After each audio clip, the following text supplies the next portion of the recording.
Good morning. If you're watching this that morning, otherwise, hi. This is the video lecture on Chapter 4, and Chapter 4 deals with civil rights and civil liberties, and it specifically primarily focuses on the 14th Amendment. So some key learning objectives this chapter deal with the 13th Amendment, the 14th Amendment, how the 14th Amendment got incorporated to the states, due process, and discrimination versus prejudice. Okay, so first of all, the 13th Amendment was adopted in 1865 when Lincoln was president post-Civil War. The 13th Amendment was necessary because of the Supreme Court's action in Dred Scott v. Sanford earlier in the 1800s, which held that even free blacks could never be a citizen of the United States. They had no rights which a white man was bound to respect. And so when the Supreme Court makes a ruling, there are two ways to fix it. One is that the Supreme Court fixes it themselves. They say, we made a mistake and we're going to fix this. Two is that we have a constitutional amendment. Now, the Supreme Court at this point refused to, was unwilling to reconsider Dred Scott. There wasn't any, it didn't seem possible or likely that the Supreme Court would take that action. So that left Congress with the need to amend the Constitution, which is how we got the 13th Amendment, which abolished slavery. In specific, your book has the specific text of it right in the very beginning of Chapter 4. But the main goal was to abolish slavery, and I believe the exact text is that neither slavery nor involuntary servitude shall exist within the United States or any place subject to their jurisdiction. Now, there's a ... in your book, and that ... is important for criminal justice majors because it does exclude prisoners from that. So prisons can use involuntary servitude still. Alright, so shifting forward to the 14th Amendment, the 13th, 14th, and 15th Amendments were all passed at the same time. The 14th Amendment is at the very beginning, page 79 in your book, which states that all persons born or naturalized in the United States and subject to the jurisdiction thereof are citizens of the United States and the state wherein they reside. No state shall make or enforce any law which shall abridge the privileges and immunities of citizens of the United States, nor shall any state deprive any person of life, liberty, or property without the due process of law, nor deny to any person within its jurisdiction the equal protection of laws. So we have multiple discrete clauses here that are really important moving forward, and the 14th Amendment is a really prominent piece of constitutional law that's still regularly at issue. In fact, the Supreme Court is hearing multiple cases this term about the 14th Amendment, including one about whether or not those members of the LGBTQ community can be discriminated against in their workplace or not. So really prominent, pressing issues. Now,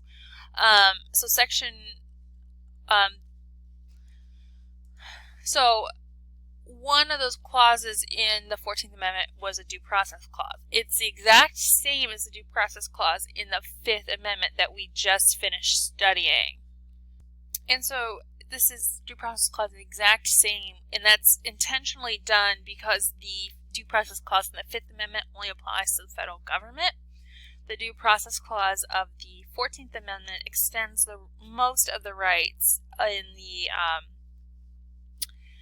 the Bill of Rights to the states as well. And this due process clause also contains procedural due process, how the law is applied. Is everyone who's arrested given the right to an arraignment? Is everyone who's arrested given the right to a jury trial? Procedural issues, and also substantive things. Substantive due process are more questions of fairness. Is this law in and of itself fair or just? And if it's not, that does leave courts the possibility to strike it down under due process grounds on the 14th Amendment. So the incorporation doctrine prevents states and local governments from infringing on your civil rights when the federal government would not be allowed to do so. So again, it's just incorporating those same rights to state and local governments. But a really important distinction is only provisions of the Bill of Rights that are fundamental to the American scheme of justice are applied. So there are a couple of places that it does not. Your book is a little bit out of date here because on a year ago in February, Tyson Timbs v. Indiana was decided by the Supreme Court, which included the 8th Amendment excessive fines clause to the states, incorporated that. So really, the only things that are not incorporated to the states are the 5th Amendment grand jury indictment, the 7th Amendment jury trial in a civil case, and the 3rd Amendment quartering of soldiers. Otherwise, everything else in the Bill of Rights has now been applied to the states as well. And so what we have now is a series of cases explaining how these rights got incorporated to the states. So in 1968, jury trial was incorporated. In 1905, we have this Lochner decision, which looked at whether or not things were reasonable as far as contracts. In 1965, we have the Supreme Court determining that the 14th Amendment has a penumbra of rights with them, or there's peripheral rights that are implied or necessary for the rights to actually be effective, including the right to privacy, which is kind of embedded in the 1st, 4th, and 5th, and 6th Amendments. They all need this right to privacy to exist to fully function. So now we have this distinction between incorporated and unincorporated rights, but we can put that kind of to the side. Most rights have been incorporated. We also have a distinction, though, between those rights that are enumerated and unenumerated. So enumerated rights are explicitly stated, like you have the right to freedom of religion, things that are explicit. You have protection against unreasonable searches and seizures. Unenumerated rights are those that are implied in the concept of ordered liberty. So these things frequently are privacy related. So some specific examples are that married couples can have birth control, that states cannot deny people the right to get married on the basis of the color of their skin or their past marital status or parental status. Another one is that states cannot criminalize sodomy and randomly apply that to only selectively punish only those who identify as members of the LGBTQ community. So those are some ways that unenumerated rights have been used. All right. So one of the next learning objectives that's really important for this chapter is the distinction between discrimination and prejudice. So prejudice is an attitude, but discrimination is the behavior.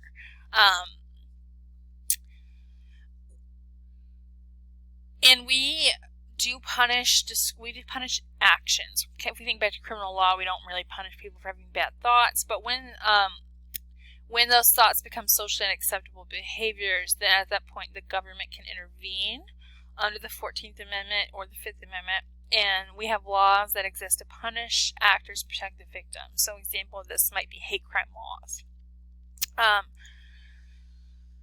So the racial discrimination has a long history in our country, which eventually resulted in Brown versus Board of Education and a lot of subsequent cases that are still actually legislating out unfair treatment for those of racial and ethnic minorities, but mostly focused on Black and Hispanic minorities. So we have this long history of equality. Your book does a really nice job of walking through how we have tried to address issues of equality, including one of the more well-known of affirmative action. Affirmative action are created to spread equal opportunity, and they do so by addressing past issues of discrimination, and institutions that have actively engaged should remedy that harm by guaranteeing places in their programs. Now, affirmative action does not address disparities. Disparities exist in our country, and that is what it is. So the Equal Protection Clause is not meant to remedy all disparities, but it is meant to remedy actual discrimination. And remember, discrimination is action-based. So those are the types of institutions and programs that can use affirmative action to remedy their past discrimination. All right. So equal protection within the criminal justice system is characterized by contextual discrimination, which is that racial minorities are treated more harshly at some points and some places in the criminal justice system. So one example of that is juries. It used to be very common practice to strike racial and ethnic minority members from juries. The Supreme Court said that is no longer permissible as of 1986. We do know that it does still happen, but as long as the prosecutor can provide some non-race or sex-based reason, then it's acceptable. We also have issues of rights versus privileges in the criminal justice system. So rights are legally protected. A privilege is a claim that is not. And so inmates in 1964 did gain the right to sue their wardens for depriving them of constitutional rights. Remember, constitutional rights are legally protected claims that all citizens have, including when they're incarcerated.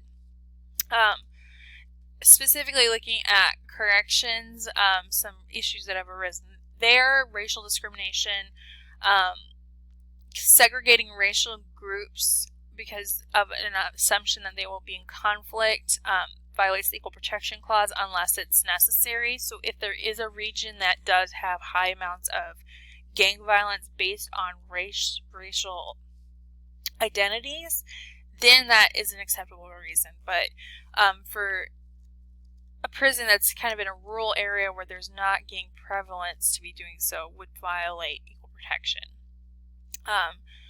Correctional facilities are required to provide special accommodations, programming, and services to inmates who are disabled. They have they're protected under the Equal Protection Clause as well. And there is always fears on the federal government exceeding their power. And so your book does deal with Federalism Revisited and the United States v. Lopez case in 1995, which dealt with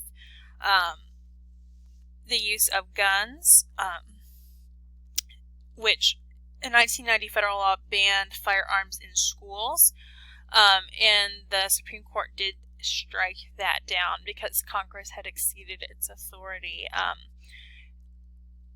So the 14th Amendment is not an unlimited amount of power, and essentially the key premise is that when governments act, they should not divide people up on the basis of race or ethnicity or their biological sex or their alienage unless they cannot accomplish these vital government objectives any other way. So that's kind of the key premise of the 14th Amendment Equal Protection Clause. If there's any other feasible way to divide people up, then the government should pursue that first.